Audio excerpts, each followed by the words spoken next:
صل على محمد وآل محمد. ثانية على حب الحسن والحسين.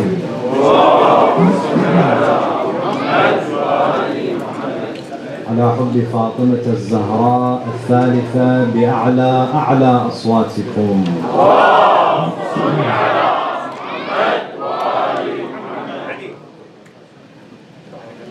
أعوذ بالله من الشيطان اللعين الرجيم.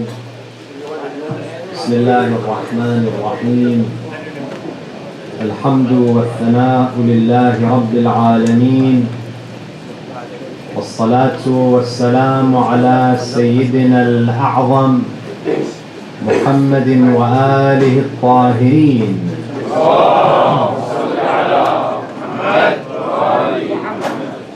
صلى الله عليك يا رسول الله،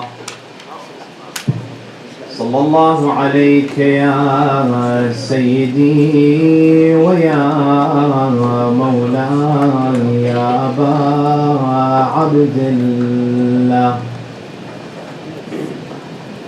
يا رحمة الله الواسعة ويا باب نجاة الأمة،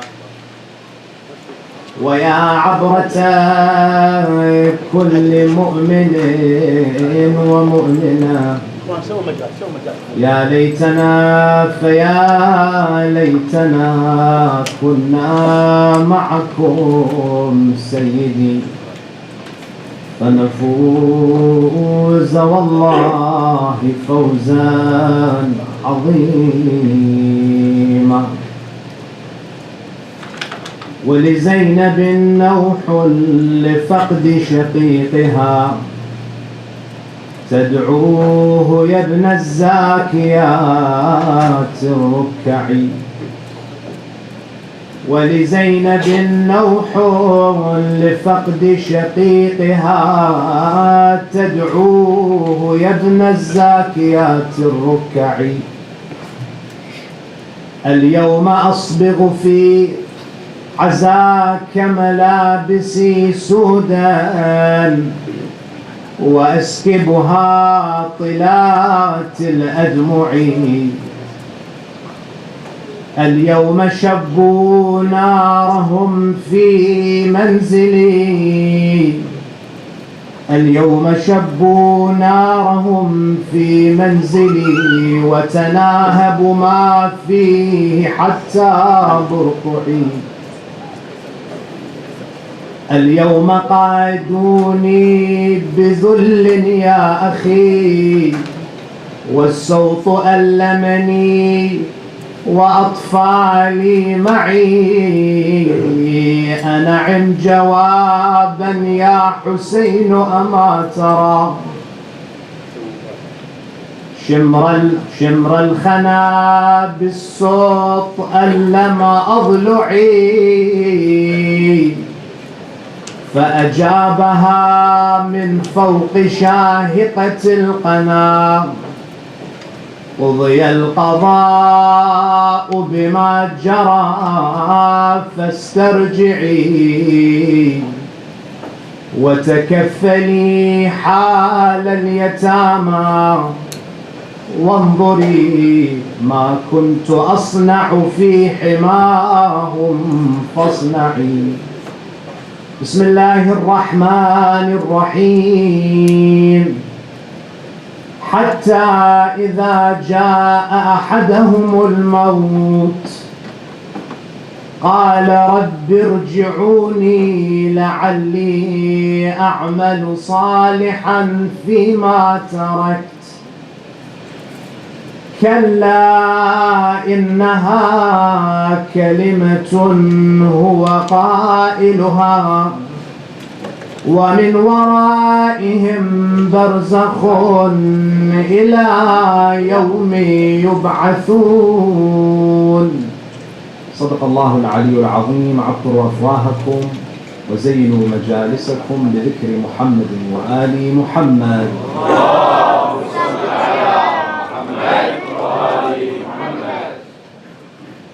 There's a hadith that states that Rasulullah sallallahu alayhi wa alihi used to routinely visit Jannatul Baqi'.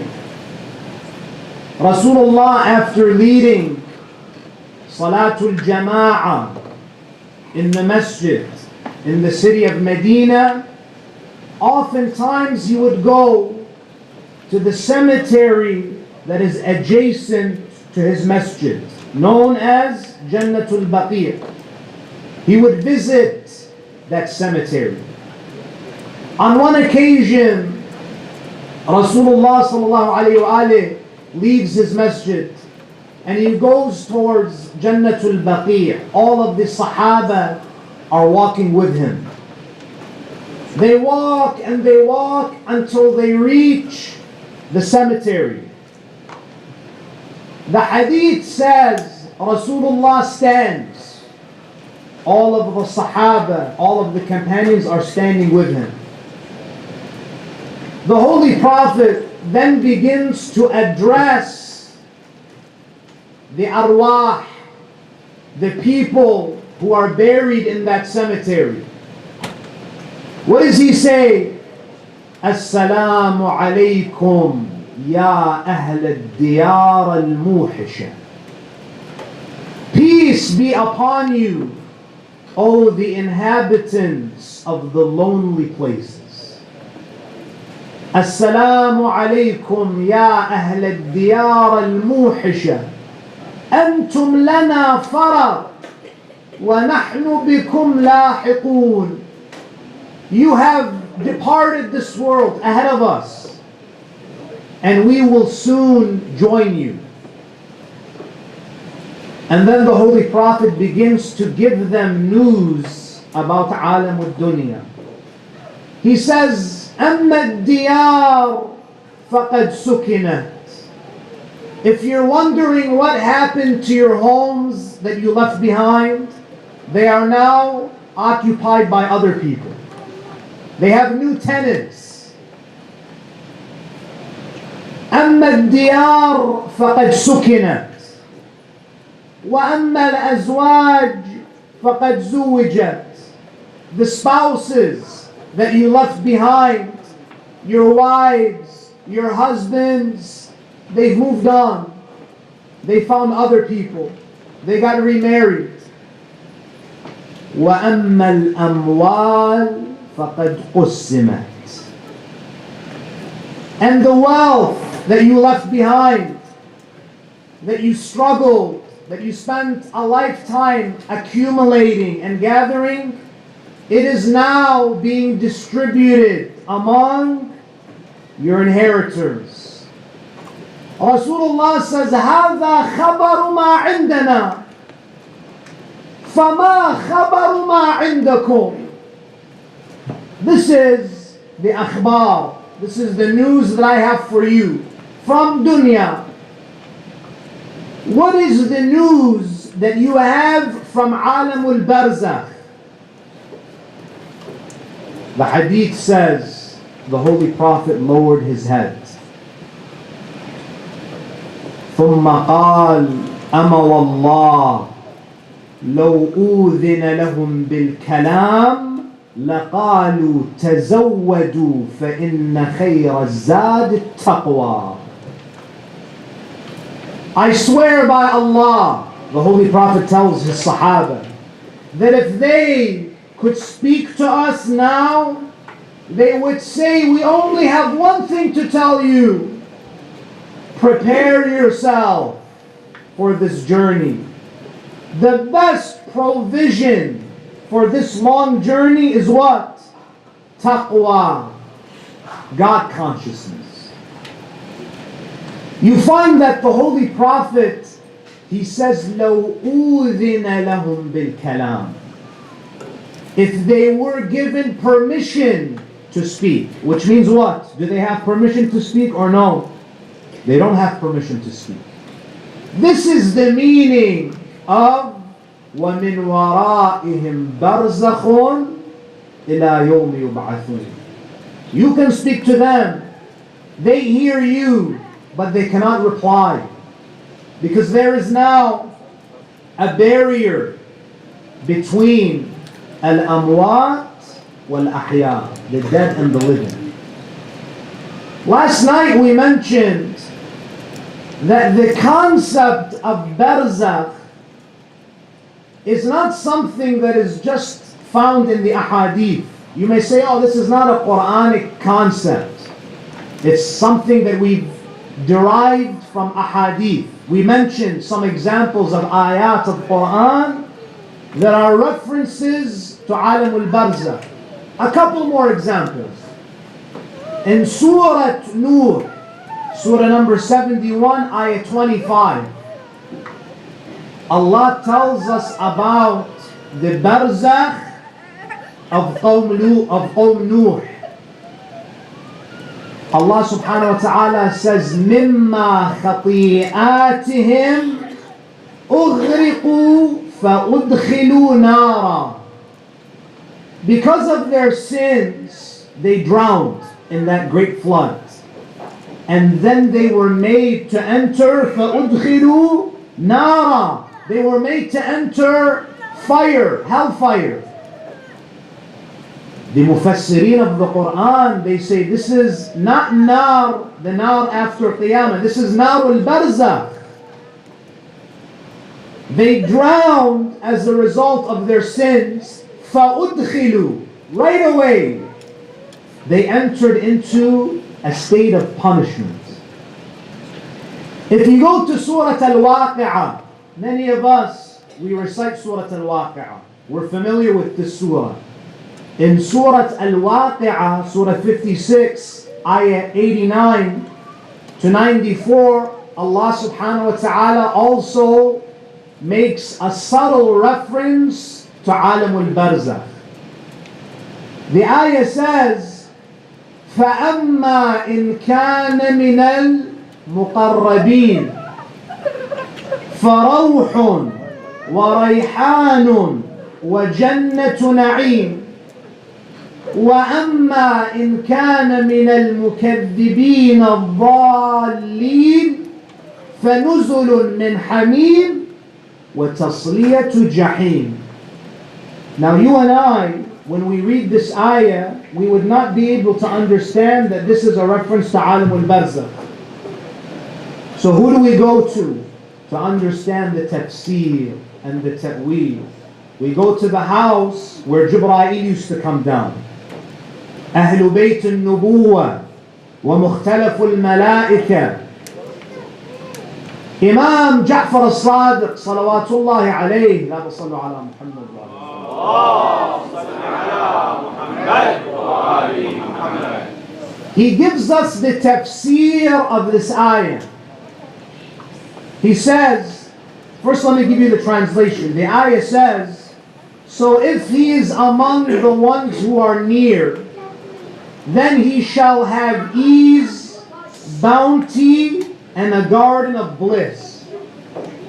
And if he is among the rejectors and the deviants, for him he will enjoy boiling water and hellfire. Imam al-Sadiq alayhi salam, he says, نزلت هاتان الآيتان في أهل ولايتنا وأهل عداوتنا. This ayah is referring to those who love us, who follow us, and those who reject us and turn away from us. Because Ahlul Bayt, salawatullahi alayhim ajma'in, they occupy a central position in Islamic thought. Even Imam al-Shafi'i, in his famous lines of poetry, what does he say? يا آل بيت رسول الله حبكم فرض من الله في القرآن أنزله. فرض من الله في القرآن أنزله. كفاكم من عظيم الشأن أنكم من لم يصل عليكم لا صلاة له.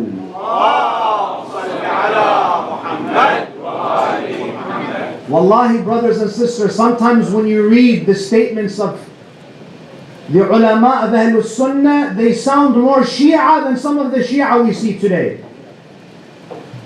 Imam says, these verses were revealed in relation to us. فَأَمَّا إِنْ كَانَ مِنَ الْمُقَرَّبِينَ, those who are close to Ahlul Bayt, and being close to Ahlul Bayt automatically makes you close to Allah. The Imam says, فَرَوْحٌ وَرَيْحَانٌ.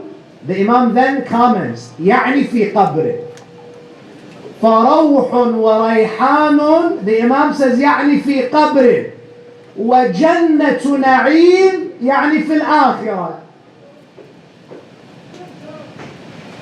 The ease and the bounty will be in his grave, and the garden of bliss after the hisab on the day of judgment. وَأَمَّا إِنْ كَانَ مِنَ الْمُكَذِّبِينَ الضَّالِّينَ. As for the rejecter, the denier, the deviant, فَنُزُلٌ مِّنْ حَمِيمٍ. He will enjoy boiling water, as the Quran says. The Imam says what? فَنُزُلٌ مِّنْ حَمِيمٍ يعني في قبره. وَتَصْلِيَةُ جَحِيمٍ يعني في الآخرة. This Jahim is Akhirah. You find, brothers and sisters, this is another ayah that we have about Alam al-Barzakh. In Surah Taha, Surah 20 of the Quran, ayah number 124, another reference to Alam al-Barzakh. Allah subhanahu wa ta'ala, what does He say? وَمَنْ أَعْرَضَ عَنْ ذِكْرِي فَإِنَّ لَهُ مَعِيشَةً ضَنْكًا وَنَحْشُرُهُ يَوْمَ الْقِيَامَةِ أَعْمَى. What does Allah say in this ayah? The one who turns away from my dhikr, from my remembrance, his life will be constrained, meaning he'll suffer in his life. I don't know about you, brothers and sisters, but there are many people who turn away from Allah's dhikr and they're very comfortable in their lives. Yes, they live comfortably. They live in prosperity. Ahlul Bayt, they come and they answer. They say the ayah means what? وَمَنْ أَعْرَضَ عَنْ ذِكْرِي فَإِنَّ لَهُ مَعِيشَةً ضَنْكًا فِي الْبَرْزَخِ. This مَعِيشَةً ضَنْكًا, according to some of the ahadith, is an alam al-barzakh. Because if it's alam al-dunya, it doesn't make sense. There are many people who don't believe in Allah. They're comfortable. They live in prosperity. They live in ease. This ma'ishatan dhanka, according to some of the ahadith, is barzakh. Now, in order for us to understand and appreciate alamul barzakh, we have to first understand the relationship between the body and the soul. Al-badan wal-ruh. You know, brothers and sisters, you and I, people in general, they have a subliminal recognition that they have souls. I'll give you a very simple example. This is an argument that Islamic philosophers make. What do they say? If I ask you, what is this? You say, this is my hand. If I ask you, what is this? You'll say, this is my head. What is this? My foot. If you are only a body and your essence is only a jism, what is this my that you are referring to? My hand, my leg, my arm. What is this my? What is this reference point? The philosophers say that this is the soul. The I that you are talking about is the soul. Because if it's your body, if your identity is linked to your body changes. Do you know every 7 years your skin cells completely regenerate and it's a different body? Are you still the same person, or are you a different person? You're the same person, which means there is something about you that is still there, even though the body is changing.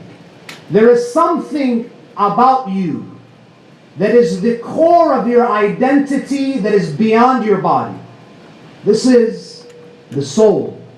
This is why in Al-Manzuma Al-Sabzawari, we have a scholar by the name of Sayyid Al-Sabzawari. He wrote a poem, Al-Manzuma Al-Sabzawariya. It's a didactic poem where he covers some of the most important philosophical principles, metaphysical principles. He speaks about the nafs and the ruh and the body, the soul, the spirit. He says what? He says, النفس في الحدوث جسمانية وفي البقاء تكون روحانية. He says your nafs came into being because of your body. Your nafs could not come to alam al-dunya unless it had a vehicle called the body. Your soul had a beginning, just like your body. Your soul dies, but your body dies, but the soul continues. And nafsu fil huduth jismaniya. Your nafs is like your body in the sense that it came into being. It has a beginning. Your body has an end, but your soul does not have an end.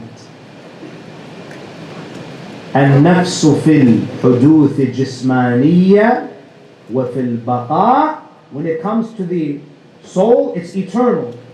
تكون روحانية. Now, we mentioned last night that Imam al-Sadiq alayhi salam, he says that أرواح المؤمنين في حجرات في الجنة يأكلون من طعامها ويشربون من شرابها. That the arwah in alam al-barzakh, the arwah, the spirits, the souls of the believers have residences. They eat, they drink. The question is, if the body is gone, how are they eating and drinking?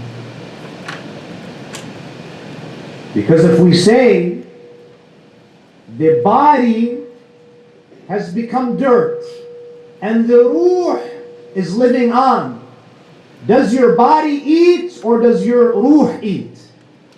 The body eats. Eating and drinking, these are characteristics of a body. There's a hadith from Amir al-Mu'mineen salawatullahi alayhi. La sallu ala Muhammad wa ali Muhammad.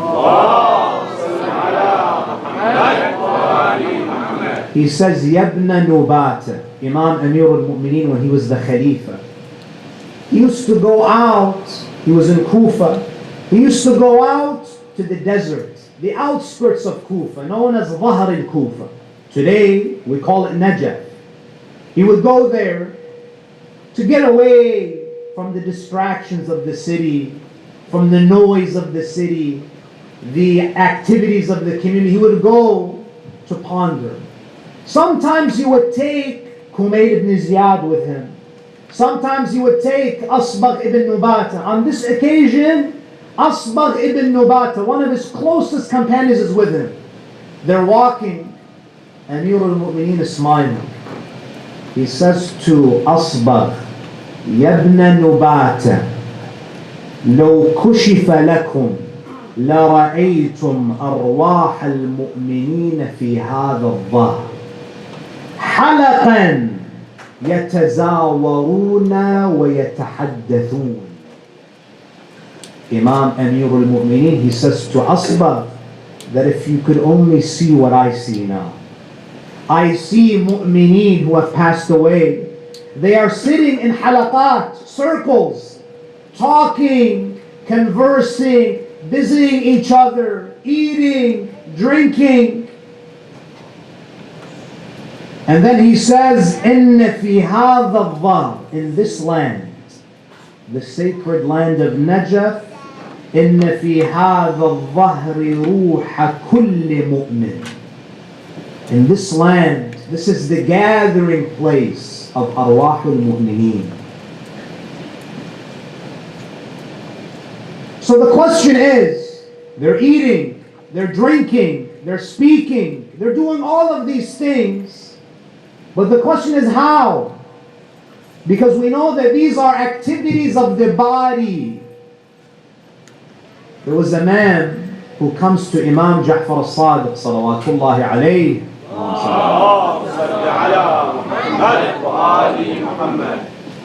He comes to the Imam and he says, Ya ibn Rasulullah, what happens to the souls of the mu'mineen after they leave their physical bodies? Where do they go? He tells the Imam, جُعِلْتُ فِدَاكَ يروون أن أرواح المؤمنين في حواصل طيور خضر حول العرش. He tells the Imam that I hear people saying that the souls of the believers go into the bodies of birds, and these birds circulate around Allah's throne. He tells the Imam this. Is this true? The Imam alayhi salam says, La. People make up things. He says, La. Al-mu'min akram ala Allah min an yuj'al ruhuhu fi hawsalati tayr. The Imam says, the mu'min is too honorable that Allah puts the ruh of a mu'min in an animal. So what happens? The Imam says, لكن في أبدان كأبدانهم. We understand that when the soul leaves this body, it attaches to another type of body. There's another hadith where the Imam alayhi salam, he says, ينتقل روحه من جسده إلى مثل جسده في الصورة. Your ruh requires a body. When it leaves this body, it has to attach itself to another vehicle because the journey continues.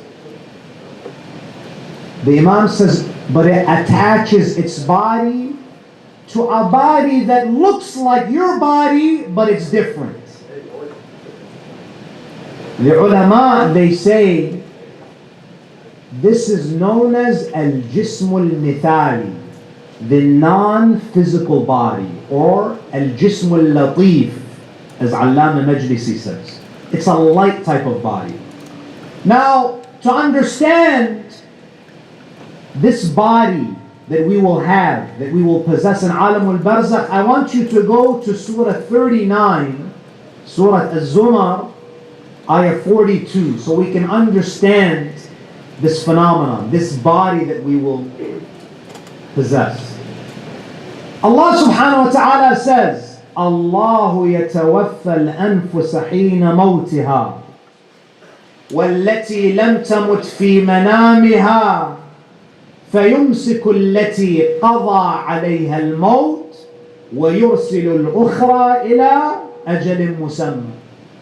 Surah 39, Ayah 42. Allah says, Allah takes the souls at the time of death. And those who have not died in their sleep should know that He holds the one who He has decreed death upon. You know, there are people that die in their sleep. Allah holds the soul while He sends back the one who still has more time. Ayatullah Nasser Makarim al-Shirazi, he says, from this ayah we learn a number of things. Number one, the human being has a body and a soul. Secondly, there are three possible relationships that your soul has with your body. Complete connection, partial connection, no connection. When the ruh is fully connected to the body, this is when you are alive and awake. When there is partial connection between the ruh and the body, this is when you are sleeping. Allah takes the soul, but there's still a connection to the body. It's a partial connection. When you die, the connection is completely severed. You find that Allah in this ayah, He tells us that you doubt death, every night you experience a partial death. Allah يتوفى الأنفس حين موتها. We all know this. والتي لم تمت في منامها فيمسك التي قضى عليها الموت. The soul departs the body when you sleep. If Allah decrees that you're going to die in your sleep, He holds it. He doesn't send it back. Every night, you are at the threshold of death. Allah gives you a taste of it every single night.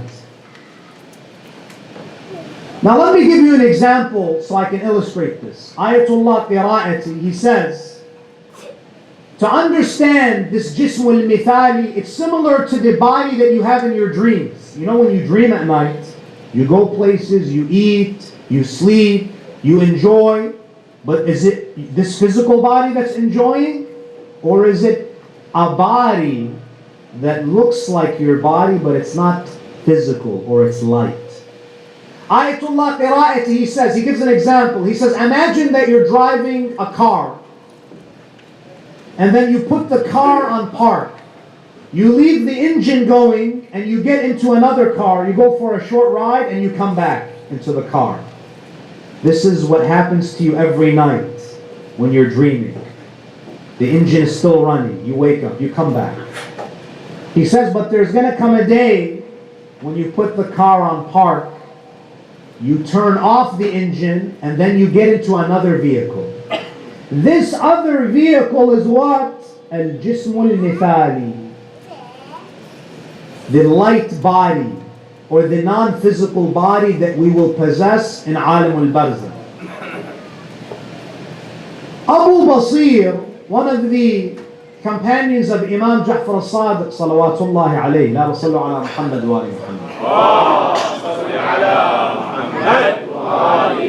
He comes to the Imam. The hadith says, عندما سأله أبو بصير عن الروح عند النوم أخارج من البدن. Abu Basir asks the Imam, "O Imam, when we sleep at night, does the ruh leave the body?" The Imam alayhi salam says, "La ya Aba Basir, فإن الروح إذا فارقت البدن لم تعد." If the soul leaves the body completely, it never comes back. It's like a bird that's in the cage. When you open the cage, the bird flies, it's gone.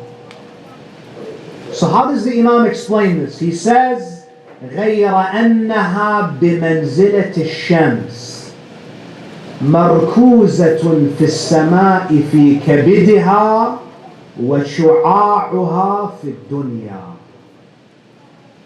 The sun is in the sky, but the rays of the sun can extend far. Your ruh is in your body, but at night it extends, but it's still connected to the body partially. Imam al-Sadiq says if it completely disconnects, بعد you're dead. It's not going to come back. It maintains a partial connection when you sleep.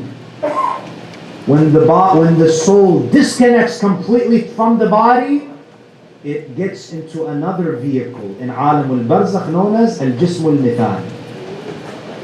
I want to conclude with this tradition where a man comes to Imam al-Kadhim salawatullahi alayhi. He says to the Imam, his name is Ishaq ibn Ammar. He says to the Imam, سألته عن الميت. We know that mu'mineen in barzakh, they visit each other. But do the dead visit the living?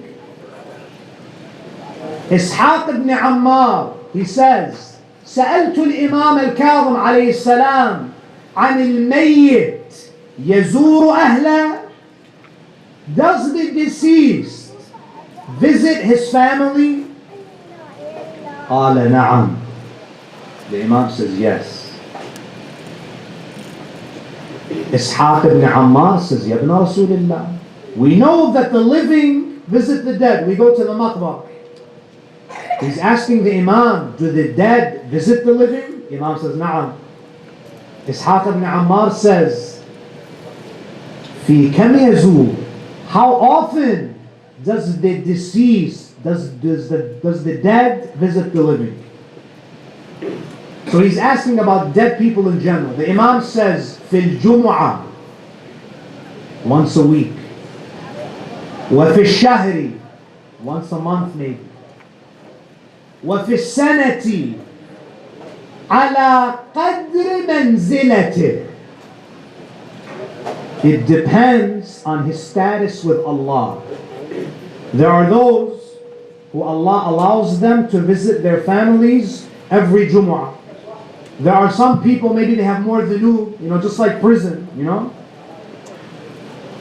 If you're in maximum security, no one is going to come and see you. You're not going to have access to anyone. But if you have lesser crimes, you have more access to your family. Either you visit once a week, once a month, once a year. It depends on your record with Allah. Imam, he then says, فَإِنْ رَآهُمْ بِخَيْرٍ فَرِحٍ. Your amwat, their souls, they come to the homes. If they see you doing good, they become happy. وَإِنْ رَآهُمْ بِشَرٍ وَحَاجَةٍ وَحُزْنٍ اغْتَامٍ. When the person sees his family in evil, in a bad state, he suffers. So this is Ishaq ibn Ammar asking about people in general. Then he asks about mu'mineen, people who have the wilayah of Muhammad wa ali Muhammad. Sallu ala Muhammad. He then says to the Imam, يَزُورُ الْمُؤْمِنُ أَهْلًا. Does the mu'min who has passed away visit his family? قَالَ نَعَمْ. He says, فِي كَمْ? How often? The Imam says, عَلَى قَدْرِ فَضَائِلِهِمْ. It depends on their position. مِنْهُمْ مَنْ يَزُورُ فِي كُلِّ يَوْمٍ. There are some who visit their families every day. They have a high status with Allah. وَمِنْهُمْ مَنْ يَزُورُ فِي كُلِّ يَوْمَيْنِ. There are people that visit every other day. Allah gives them a pass. وَمِنْهُمْ مَنْ يَزُورُ فِي كُلِّ ثَلَاثَةِ أَيَّامٍ. Ishaq ibn Ammar, he says, as the Imam was talking, the hadith says, I remember that he says, أَدْنَاهُمْ مَنْزِلَةً يَزُورُ كُلَّ جُمُعَةٍ. The mu'min, the muwali, who has the lowest status, is permitted to visit his family once a week, every Friday. He then asks the Imam, what time does he visit them? Who would know these answers except Muhammad wa ali Muhammad? Sallu ala Muhammad. Imam al-Kadhim alayhi salam, he says, عند زوال الشمس. At the time of zawal, when the sun is directly overhead, at the time of dhuhr, this is when they come and visit their families. Ask yourself, you have many grandparents, great-grandparents who have passed away. When they come on Jumu'ah, on Friday, at the time of dhuhr, are you bringing joy to them? Did they see you doing your salah at the time of zawal, or are you busy with dunya? The hadith says, وَيَبْعَثُ اللَّهُ مَعَهُ مَلَكًا فَيُرِيهِ مَا يَسُرُّهُ. There is an angel that is with this person that shows the mu'min that which pleases him. وَيَسْتُرُ عَنْهُ مَا يَكْرَهُ. If his family is doing something that would upset him, they don't allow him to see that. In another hadith, someone asked Imam al-Sadiq, يُصَلِّ عَنِ الْمَيِّتِ. Can we help those who are in barzakh? Can we do salah for them? Can we do qada for them? Mustahab prayers for them? The Imam says yes. And then the Imam says, in fact, sometimes حتى أنه ليكون في ضيق فيوسع الله عليه ذلك الضيق. You may do a good deed on behalf of a mayyit, and they were suffering, and Allah gives them relief because of this amal salih that you did. And they say to them, خُفِّفَ عَنْكَ هَذَا الضِّيقِ بِصَلَاةِ فُلَانٍ. This, you have received relief because of the good deed of fulan, because of the salah of fulan, the recitation of Quran. Then he asks the Imam, فَأُشْرِكُ رَجُلَيْن فِي رَكْعَتَيْن. This man, seems that he was lazy. He says, do I have to do one salah, one mustahab prayer for each mayyit? Or can I combine? Can I just do one for all of them? The Imam tells him that Allah is Kareem. Allah is so generous that if you do one good deed on behalf of someone, on behalf of many people, Allah doesn't take the thawab and divide it. It's not that there's only a certain amount of thawab and then Allah cuts it, divides it, and it lessens because it's being distributed. Allah gives the same thawab to all of them. That's why whenever you do any good deed, don't just do it on behalf of your father, your mother, your grandparents. Do it for the arwah of all of the Shia of Amir al-Mu'mineen salawatullahi alayhi. Rasulullah, on one occasion, he sees a family crying for one of their loved ones who has passed away. Rasulullah says, it is natural to cry, but do you want to do something that's going to benefit this person in barzakh? The Holy Prophet says, رَكَعَتَانِ خَفِيفَتَانِ مِمَّا تَحْتَقِرُونَ أَحَبُّ إِلَى هَذَا الْمَيِّتِ مِن دُنْيَاكُمْ كُلِّهَا. Do you want to help this person who has left this life, who's in alam al-barzakh? Instead of just crying for them, do a 2 rak'ah prayer, that you think is nothing, but this 2 rak'ah prayer is worth the dunya and everything in it to this person. On the eve of Ashura, my dear brothers and sisters, if you were to give the entire dunya to the ashab of Imam al-Hussein, they wouldn't leave Abi Abdullah. Imam al-Hussein alayhi salam, he had the most noble companions. If you look at the history of all prophets, Musa had some good ashab, some bad ashab. Ibrahim had some good followers and some wicked followers. Nuh, Isa, you had some who were loyal, some who betrayed. With Rasulullah, you have mu'minun and you have what? You have Surah al-Munafiqun. But with Abi Abdullah al-Hussein, the Imam says, إِنِّي لَمْ أَرَى أَصْحَابًا خَيْرًا وَأَوْفَى مِنْ أَصْحَابِي. I have never found companions who are more loyal, who are more noble than my companions. On the day of Ashura, 5 of the companions of Imam al-Hussein were Sahaba of Rasulullah. 18 of the companions of Imam al-Hussein were Ashab of Amir al-Mu'mineen. They understood that this is one nur, this is one light. Supporting Abi Abdullah is like supporting Amir al-Mu'mineen. Supporting Amir al-Mu'mineen is like supporting Rasulullah. Supporting Rasulullah is supporting Allah. In tansurullah yansurukum wa yuthabbit aqdamakum. The traditions say that Imam al-Hussein alayhi salam, he stopped at 38 stations until he reached Karbala. On one occasion, he met a man by the name of Wahab al-Kalbi.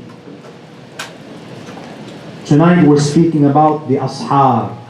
I want to share with you the story of this Sahabi. Wahab al-Kalbi was a Christian. He had just gotten married. He was a newlywed. He was a Christian. His wife was Christian. His mother was Christian. Their caravan meets the caravan of Imam al-Hussein. Wahab meets the Imam. The Imam inspires him and he decides to become Muslim, and he joins the caravan of Imam al-Hussein. When you're a newlywed, you have a honeymoon. Wahab al-Kalbi has his honeymoon with Abi Abdullah in Karbala. The tradition says on the day of Ashura, Wahab's mother, she calls upon him. She says to him, O Wahab,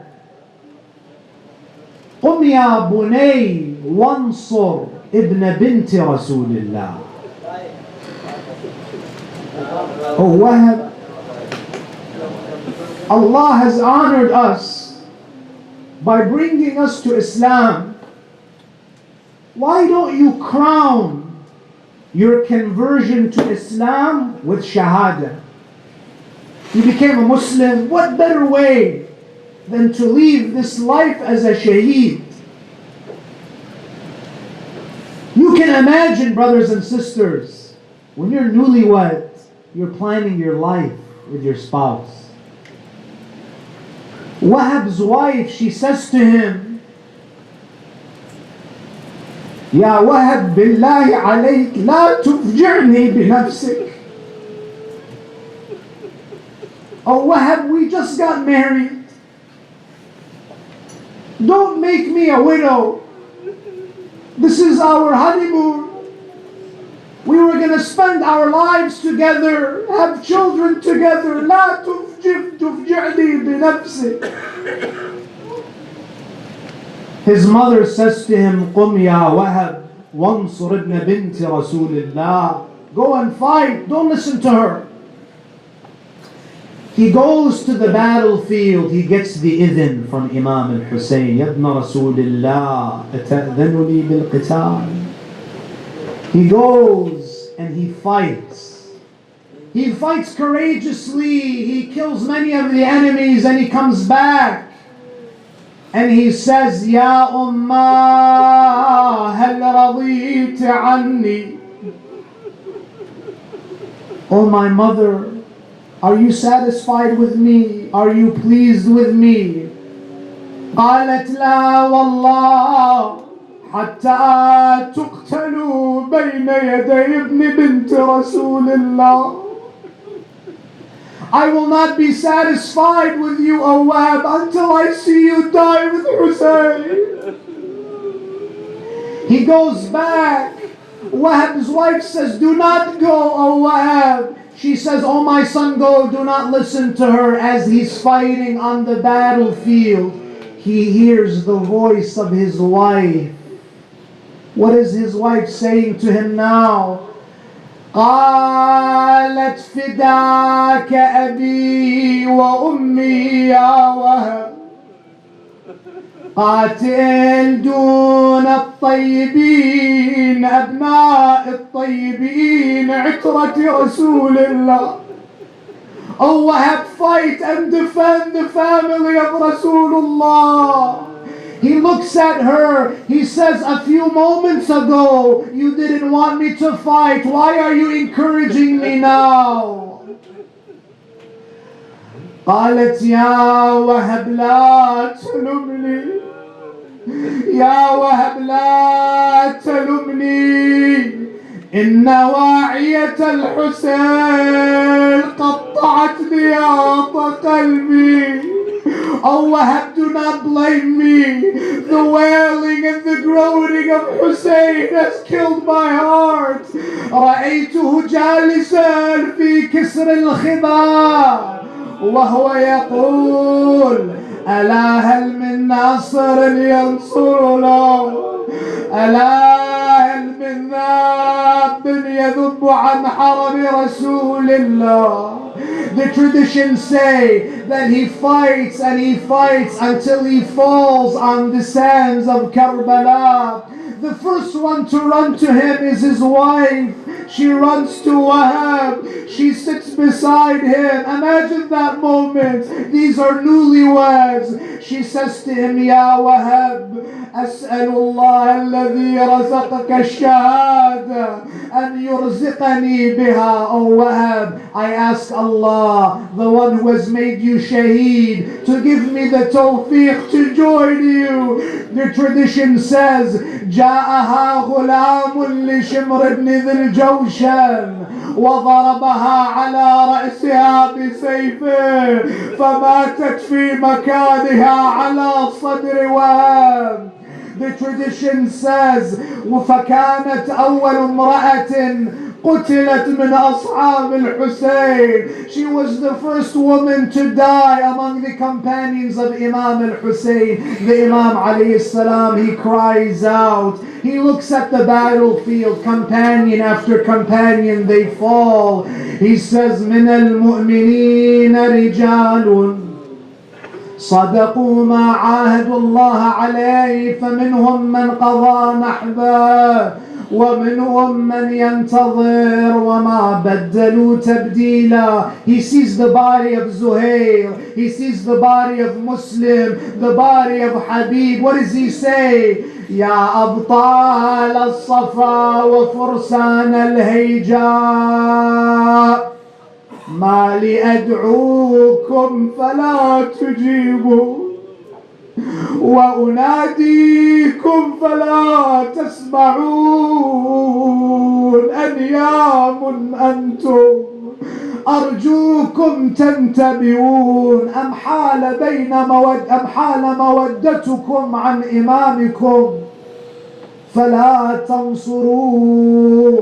هذا نساء الرسول قد علاهن النحول فقوموا عن نومتكم يا كرام وادفعوا عن آل الرسول. لا حول ولا قوة إلا بالله العلي العظيم. وسيعلم الذين ظلموا آل محمد أي منقلب سينقلبون والعاقبة للمتقين. We ask Allah Azza wa Jal to accept the tears that we shed for Abi Abdullah al-Hussein.